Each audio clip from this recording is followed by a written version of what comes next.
Bonjour à tous, j'espère que vous allez tous super bien. Aujourd'hui, je vais vous parler de ce fameux phénomène El Niño. D'ailleurs, j'ai fait une vidéo il y a quelques semaines, je pense, qui vous disait que la Niña va bientôt commencer. Enfin, je pense. Et ben là,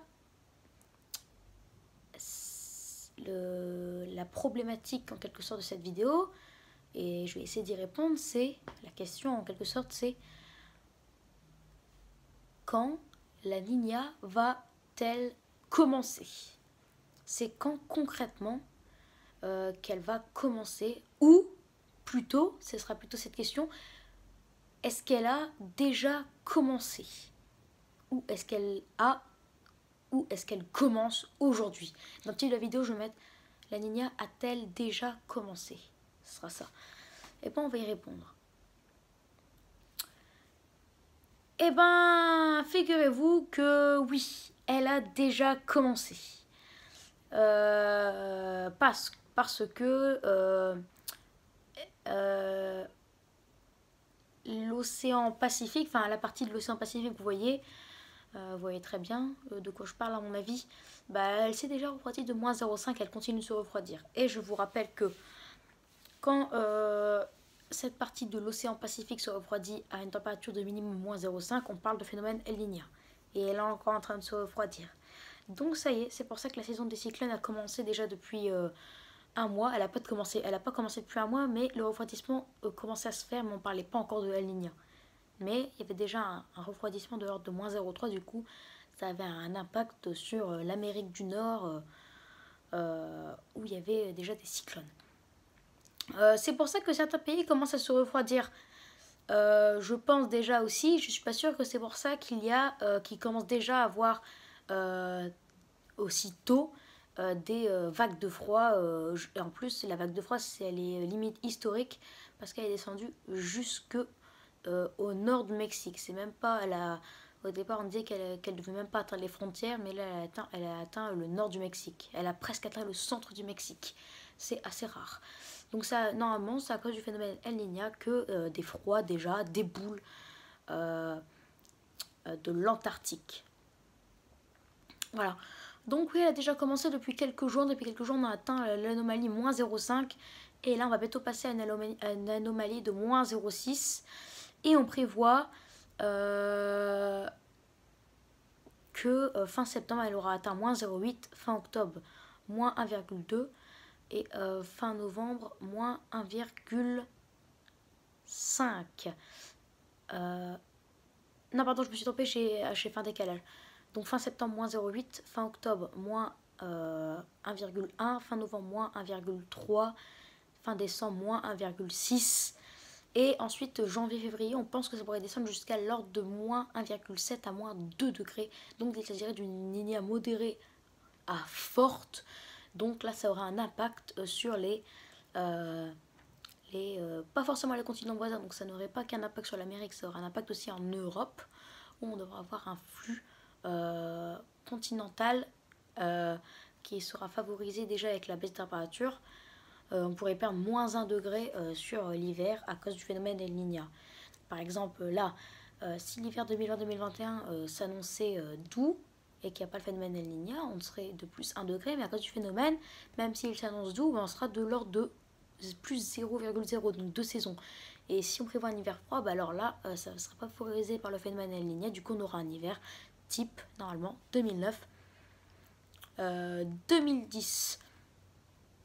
Voilà, bah j'espère que cette vidéo vous aura plu. Voilà, donc je suis pour ma part, assez content que ce phénomène El Niño a commencé.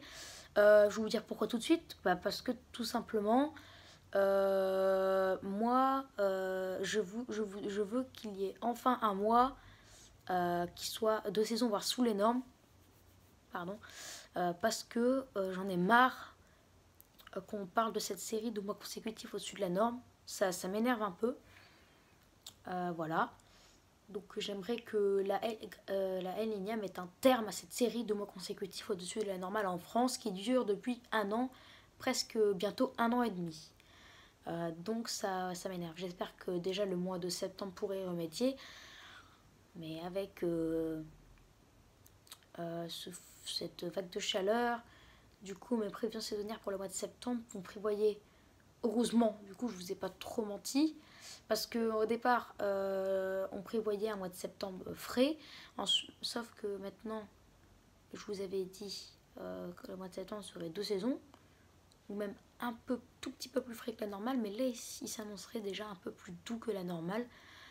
Voilà, en tout cas mes prévisions saisonnières maintenant disent qu'il serait 2 saisons à même un peu plus doux, donc une anomalie de plus 0,5 par rapport à ce que je prévoyais, donc je suis pas loin de la vérité, mais voilà, elle doit encore faire des progrès. Mais en tout cas pour octobre on a peu sûr, on prévoit toujours un temps frais et humide, enfin frais et 2 saisons, avec les premières gelées dès la mi-octobre par exemple.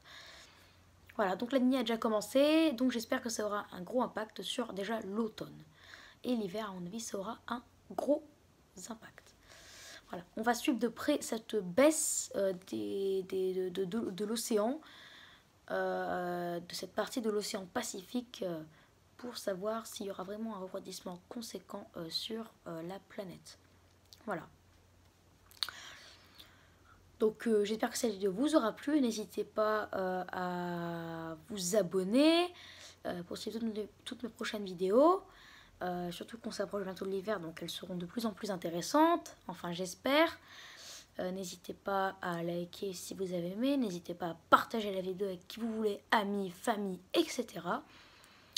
Et n'hésitez pas à me donner des idées, comme je vous l'ai dit déjà hier, pour mes prochaines vidéos. La preuve, hier soir j'ai fait la vidéo de l'idée d'un abonné, c'est la deuxième que j'ai eue, et figurez-vous que comme par hasard cette vidéo a fait beaucoup de vues et il y a beaucoup de monde qui l'apprécie, ce qui veut dire que à mon avis quand vous donnerez une idée, il y aura beaucoup de monde qui va l'apprécier. 79 vues en quelques heures seulement, en même pas un jour, c'est franchement super. Et en plus, grâce à cette idée, j'avais beaucoup de choses à dire dans cette vidéo. C'est pour ça qu'elle dure presque 11 minutes. Donc je remercie déjà l'abonné. Je remercie aussi l'idée de l'abonné d'avant. L'idée d'avant d'un autre abonné. Je les remercie, ces deux abonnés. Et j'espère que vous en ferez de même. Et que vous me donnerez des idées pour mes futures vidéos. Voilà. Donc voilà, je vous rappelle qu'on va suivre de très près ce phénomène El Niño. Donc elle a déjà commencé, c'est une super bonne nouvelle. Et début octobre, on verra comment ça va évoluer et si la Niña a déjà des impacts déjà sur le climat planétaire et aussi sur l'activité cyclonique. Je pense que ça se dit comme ça, au nord des États-Unis. Voilà, donc dans les environs. Oh putain, ça me gratte là. Dans les environs de New York, etc. Voilà. Donc merci d'avoir écouté cette vidéo. J'espère que cette vidéo vous aura plu. Donc je vous souhaite une excellente journée. Et très bonne vidéo à vous. Et je vous dis à plus pour une prochaine vidéo. Ciao!